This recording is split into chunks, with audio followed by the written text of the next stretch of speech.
চিৰি বগাব লগা হোৱাৰ লগে লগে আপোনাৰ এনেকুৱা অনুভৱ হয় যে এই চিৰিটো আপোনাৰ শত্ৰু আৰু আপুনি যেতিয়া চিৰি বগাব লয় আপোনাৰ বহুত বেছি আঁঠুৰ বিষ হয় আৰু আপুনি এনেকৈ ধৰি ধৰিহে চিৰি বগাব পাৰে আপোনাৰ যদি এইটো সমস্যা হৈছে তেনেহলে আপোনাৰ এই সমস্যাটো কম কৰাৰ বাবে কেইটামান খুব সহজ ব্যায়াম আজি মই আপোনাক শিকাম আহক আমি একেলগে ব্যায়াম কেইটা কৰোঁ প্ৰথম ব্যায়ামটো কৰাৰ বাবে আপুনি এনেকৈ লাহে লাহে এনেকৈ বহি যাব আপুনি স্পিডত এনেকৈ নবহিব আপুনি লাহেকৈ এনেকৈ পিছফালে বহিব আৰু এনেকৈ উঠিব আপুনি লাহেকৈ এনেকৈ পিছফালে বহিব আৰু উঠিব আপোনাৰ যদি এনেকৈ উঠা বহা কৰিব ভয় লাগিছে আপুনি চকী এখন বা টুল এটা ৰাখি আপুনি এনেকৈ লাহেকৈ বহিব চেষ্টা কৰিব আপুনি এটা কথা মনত ৰাখিব আপুনি যিমান পাৰে সিমান লাহে লাহে ব্যায়ামটো কৰিব আপুনি এনেকৈ বহিব আৰু এনেকৈ উঠি যাব আৰু এনেকৈ আপুনি ব্যায়ামটো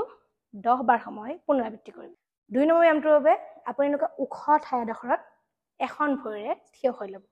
এখন ভৰি এনেকৈ ওখ ঠাইত ৰাখিব আনখন ভৰি এনেকৈ ওলোমাই ৰাখিব আৰু আপুনি লাহে লাহে ভৰিখন এনেকৈ পকাত টেপ কৰিব এনেকৈ টেপ কৰিব আৰু এনেকৈ আপুনি ব্যায়ামটো দুইটা চাইডে 10 বাৰকৈ পুনৰাবৃত্তি কৰিব শেষৰ ব্যায়ামটোৰ বাবে আপুনি এখন ভৰিত এনেকৈ থিয় হৈ লৈ আনখন ভৰি এনেকৈ তলফালে লৈ যাব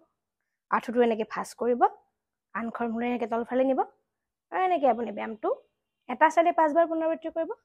তাৰপিছত একেধৰণে আনটো চাইডে 5 বাৰ সময় পুনৰাবৃত্তি কৰিব